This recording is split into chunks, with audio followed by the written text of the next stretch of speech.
What's going on, guys? So today I'm going to talk to you about 5 things that I've learned from Peter Mckinnon and his greatness so far, because I'm a big fan of his, and he's pretty much inspired me of how to do photography and everything else. So these are 5 things I've learned from him in my photography journey. So number 5, business in photography and how it's a bit more harder than what you think it is.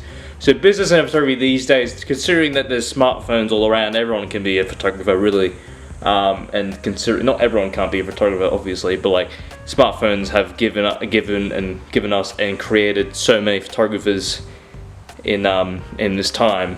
And so he in the video that and there's a video that I studied of his where he's talking about the business aspects of photography and all the contracts, how you need to network with people, because that's the main thing that he talked about the most out of that video, and then of how to network with people, how to network with brands, how to network with everything that's in your niche or whatever you're trying to get into and stuff, and how to get into professional wise. So for me, at the moment, I'm trying to get into music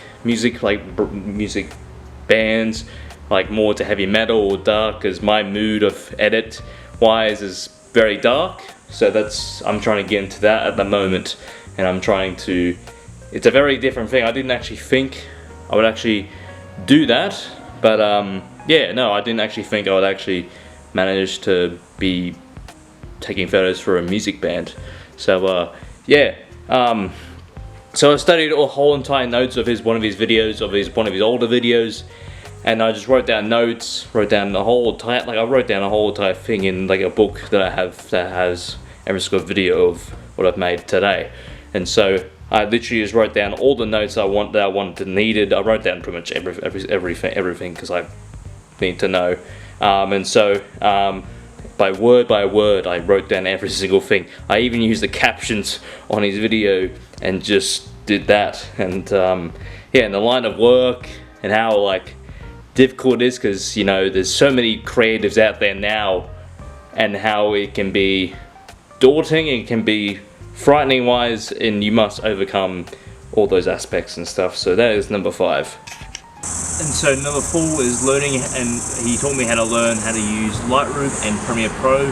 So the Lightroom wise is he taught me all the basics with like saturation, exposure, contrast, all those type of things. He taught me how to use all those.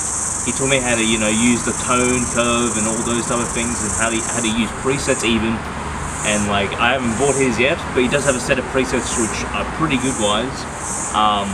But he just taught me all the aspects of how editing wise can affect your normal photos, and how to fix them wise, and how to use that in your power, and how you can create photos with Lightroom and any other Adobe product. And with Premiere Pro, he taught me how to edit.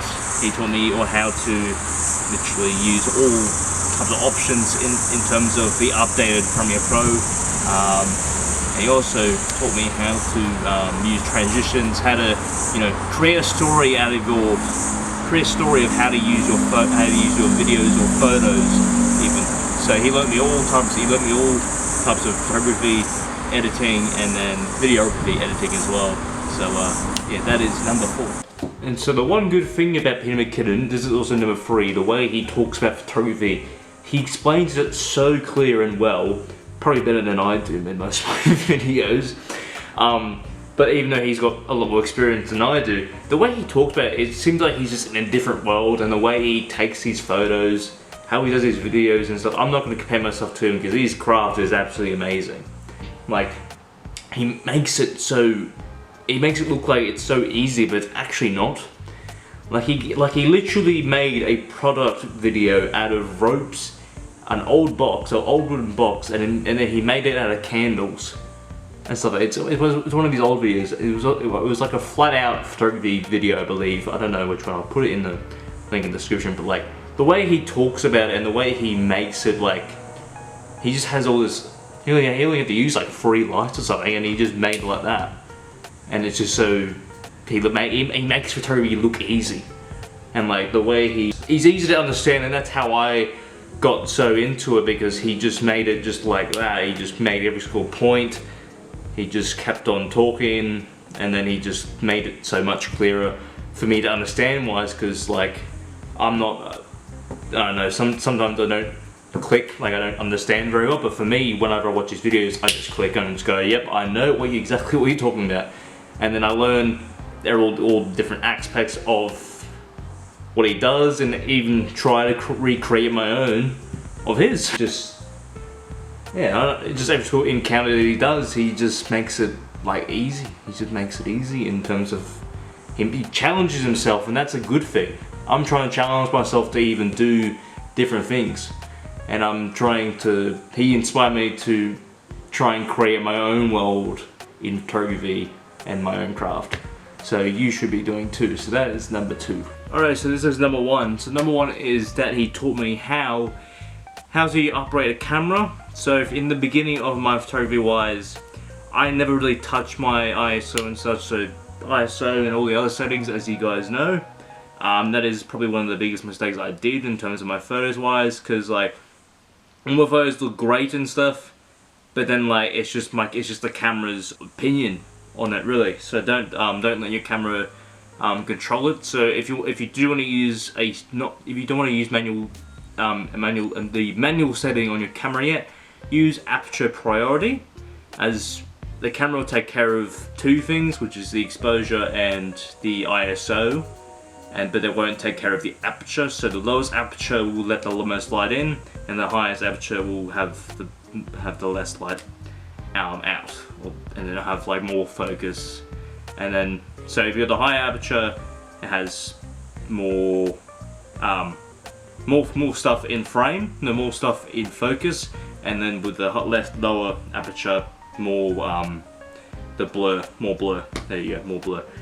So he taught me how to use a camera, how to use all those settings, how to use the white balance, how to be careful with that one if you ever need to use those, and then how to use the histogram, especially of how to get that correct exposure, especially in rooms like these and stuff. And then how to have different focal lengths, and even how to teach. He even taught me how to even do lenses, like how to get the correct lenses for you as well. And like seeing which one's the best for you in terms of what type of photography you do. And like for me wise, I'm trying to do band and stuff, so I need to have something that has a lower aperture, because I need to have more light in. That way I can get the blur and stuff of the band members and stuff like that, and that way I can create that. And because otherwise, if you go f8 or higher than that, it will be a bit too dark, but it'll still have the blur, just not too much as like f3.5 or f4. It's taught me how to use also Canon cameras and other camera brands as well. So I'm only a Canon user at the moment. I have been tempted to use Sony, to be honest. I have been tempted to use Sony. Don't worry about that, but I'm still going to use Canon regardless. But I do like other brands. I don't hate any other brands at all. I think Canon are great. I think all of them are great. If they have a camera, that's perfect. That's fine with them. No, because for me, Canon was simple to use, and it was just easy to use in terms of watching Peter Mckinnon. They used to just click like that. And that's how I got to operate my camera. So he taught me how to operate the camera and its features, and how to maximize the quality of the photos, how to, all those type of things as well. And I just slowly learned everything about Canon and how it does its own cameras and stuff like that. So my camera at the moment is a DSLR, and so they're sort of slowing down the DSLRs, and they're using more mirrorless, which I will probably eventually switch to. But right now, in terms of switching cameras, because my camera at the moment is not the greatest at the moment, because it's like the feature of a mic. So in one of them, because I bought a mic for $90, and my camera does not have the have a mic aux. It does, but it doesn't have any of the there's no cord that would fit in. So I'm having a decision between the R7 or either the Canon R6 Mark II, which is very expensive. It's quite good as well, or even the R8 once it comes out, which is probably in the next month or so or two. Yeah, I'll be doing probably a reaction video towards the cut and R-rate as well. So this will be the end of the video. I hope you guys do enjoy this video. Please like and subscribe, and I'll see you in the next one.